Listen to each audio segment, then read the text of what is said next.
हुड्डा साहब के तो हरियाणा साहब भी गुण गा रहे हैं, बोला कांग्रेस की सारा हुड्डा साहब की सरकार जैसी सरकार नहीं होनी। देखो आज विधायक जी कुछ भी कहे, उस टाइम तो विधायक जी हुड्डा साहब के गुणगान गा रहे थे और अंदर बैठ के चार आदमी आज भी गाते हैं। कुछ भी हथकंडा अपना ले, कांग्रेस पार्टी का कोई भी कार्यकर्ता नहीं डरेगा। हम राहुल जी की नीतियों पे चल रहे हैं, वह डर हमारे दिमाग से निकल गया। 20 तारीख को जैसे ही 11:40 पे ट्रेन हांसी महम रोहतक पहुंचेगी तो माननीय सांसद दीपेंद्र हुड्डा जी हांसी आएंगे, सभी कांग्रेस कार्यकर्ताओं को लेकर के खुशी जाहिर करेंगे और रेलवे स्टेशन पर खुशी जाहिर करके उस रेलवे के अंदर रेल के डब्बे में बैठ के कांग्रेस के साथियों के साथ उसमें सफर करेंगे। दूसरा विधायक जी ने पर्ची खर्ची ली थी, जब भी तो सीएलयू कांड के मामले में उनकी वीडियो बनी थी, जब भी उनमें मुकदमा दर्ज हुआ था, उनसे तो सारा जग जाहिर है कि वो तो है ही पर्ची खर्ची वाले। शमशेर खरकड़ा खुद इतना झूठा आदमी है, वो तो रेल कोच फैक्ट्री के लिए भी कह रहा था कि ये थी आई नहीं, मैं राजनीति छोड़ दूंगा। अब इसके भी पेपर आ जाएंगे, सब राजनीति छूट रही है उसकी। राजनीति उसने आज तक चुनाव जीते नहीं, उसकी तो छूटे रही है। आज का जो कार्यक्रम है, जो हांसी महम रोहतक रेलवे की जो रेल शुरू हुई है, ये केंद्र की कांग्रेस सरकार और हरियाणा की चौधरी भूपेंद्र सिंह हुड्डा की कांग्रेस सरकार के दौरान माननीय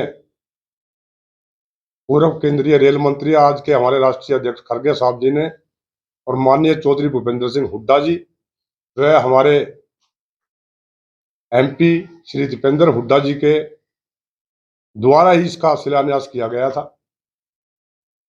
2011 के अंदर योजना आयोग द्वारा इसकी मंजूरी दी गई थी और 2011 के अंदर ही हरियाणा सरकार ने इसको मंजूरी दी थी और 2012 और 13 के अंदर केंद्रीय रेल बजट के अंदर इसको मंजूरी दे करके 358 करोड़ रुपए केंद्रीय सरकार ने स्वीकृत किए थे। उसके बाद इसको ठंडे बस्ते में डाल दिया बीजेपी की सरकार ने।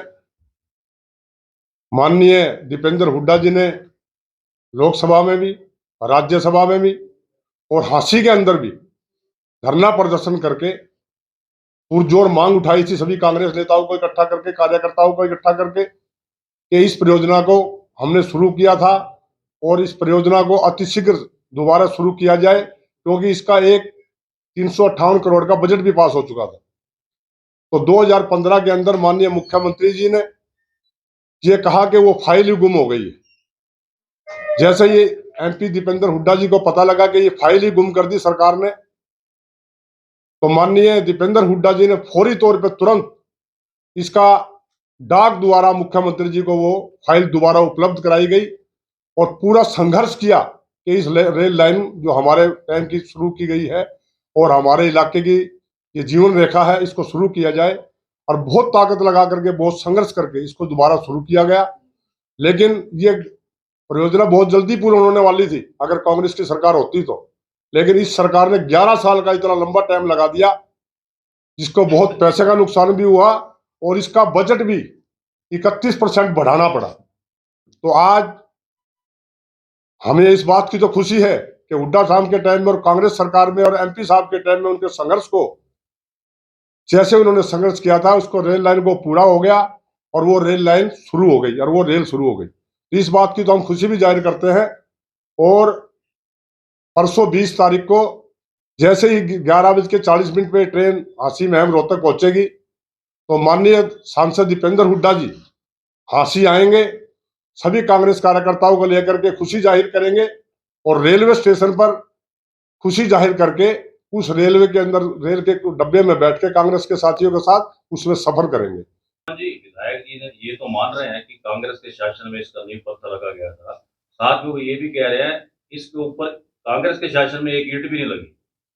देखो आज विधायक जी कुछ भी कहे, उस टाइम तो विधायक जी हुड्डा साहब के गुणगान गा रहे थे और अंदर बैठ के चार आदमी आज भी गाते हैं।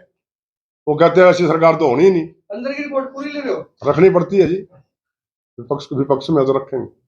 आज के वक्त भी गा रहे हैं।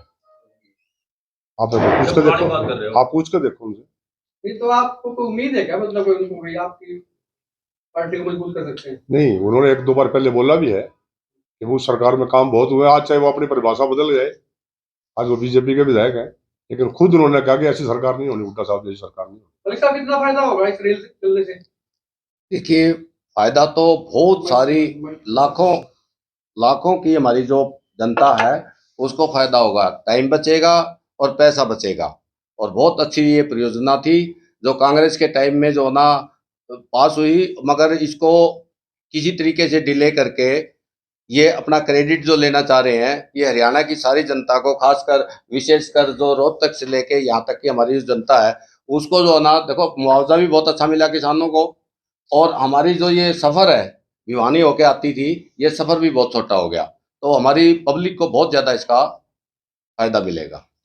तो बीजेपी कह रही है हम लेके आए रेल, पूरा पैसा हमने दिया, किसानों की जो जमीन एक्वायर हुई है वो हमने दिया, कांग्रेस ने कुछ नहीं किया।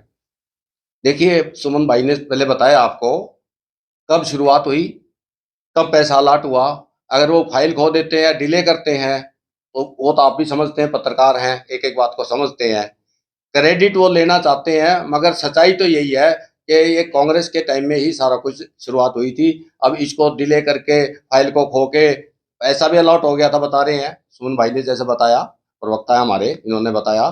तो अब ये सिर्फ अपना क्रेडिट लेने के लिए ये सारा कुछ जो अच्छा, ना, दोनों में होड़ नहीं है? जैसे बीजेपी ने ले लिया 2 दिन पहले क्रेडिट, अभी दीपेंद्र हुड्डा भी हंसी आ रहे हैं, वो चाह रहे हैं कि क्रेडिट उनको मिले, मतलब क्रेडिट की होड़ चल रही है। नहीं, इसको होड़ नहीं कह सकते, ये तो सच्चाई है। जहां से शुरुआत हुई, बीजेपी ने तो नहीं शुरुआत की, शुरुआत किसने की? कांग्रेस पार्टी ने की, और बजट भी अलॉट हो गया। बाई चांस सरकार पलटी हो गई, अब उन्होंने वो ठंडे बस्ते में डाल दी, फिर बहाना बना दिया फाइल गुम हो गई। अब फाइल गुम हो गई, फाइल भी उपलब्ध करवा दी, तो सच्चाई तो यही है।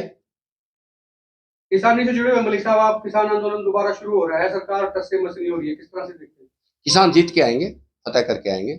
किसानों की जो मांग है, सारी माननी पड़ेगी, केंद्र सरकार को सारी माननी पड़ेगी, नहीं तो वहां से खाली हाथ नहीं आएंगे अब। और एक बात और बता दूं, केवल आश्वासन पे नहीं आएंगे, चाहे वो अध्यादेश के जरिए लाएं, चाहे स्पेशल सदन जो ना की बैठक बुलाएं, ये वहां से कानून पास करवा के ही बाहर आएंगे। दो ही रास्ते होते हैं, या तो अध्यादेश लेके आए या फिर विशेष अधिवेशन हो, तो ये करना पड़ेगा केंद्र सरकार चुनाव को। भी नजदीक आ रहा है, किसी भी समय घोषणा हो सकती है, तो आपको नहीं लगता कि चुनाव घोषित हो जाएंगे तो इनको वापिस आना पड़ेगा या प्रेशर बनेगा इन पे? नहीं, चुनाव का किसान का क्या मतलब है, वो तो सरकार का काम है, वो तो पार्टियों का काम है। किसान तो कहीं भी जा सकता है, कहीं भी बैठ सकता है। हमारा आंदोलन जो है ना किसानों का, वो जारी रहेगा जब तक हमारे अधिकार नहीं मिल जाते। और आपने पूछा था एक सवाल, दीपेंद्र हुड्डा जी कभी भी श्रेय लेने की राजनीति नहीं करते। इस रेल लाइन का अगर हम राजनीति से ऊपर उठ के बात करें, हांसी हल्का, और मैं कह रहा हूँ पूरे प्रदेश को बताया है कि इसकी लड़ाई माननीय राज्यसभा सांसद दीपेंद्र सिंह हुड्डा जी ने लड़ी थी। और हांसी के अंदर जब सत्ता में थी कांग्रेस, जब भी बहुत बड़ी रेल रोड रैली हुई थी, और आज हम विपक्ष में हैं, सबसे ज्यादा खुशी हमारी पार्टी को है कि ये काम जो है ये आम जनमानस के हित के अंदर है। इसीलिए हमारे नेता माननीय राज्यसभा सांसद दीपेंद्र सिंह हुड्डा जी 20 तारीख को 10:30 बजे रेलवे स्टेशन पे आएंगे, और सभी साथियों के साथ यहाँ से रवाना होकर रोहतक तक का सफर उस ट्रेन के अंदर करें। असली हकदार है कांग्रेस पार्टी, जिन्होंने इसकी शुरुआत करी। बीजेपी को तो वोट का हक ही नहीं है। रेल कोच फैक्ट्री ले गए, यहाँ से बाहर निकाल दी, ये तो इनकी बस नहीं चली, फाइल खो दी थी, नहीं तो रेलवे लाइन को भी ले जाके और कहीं लगा देते।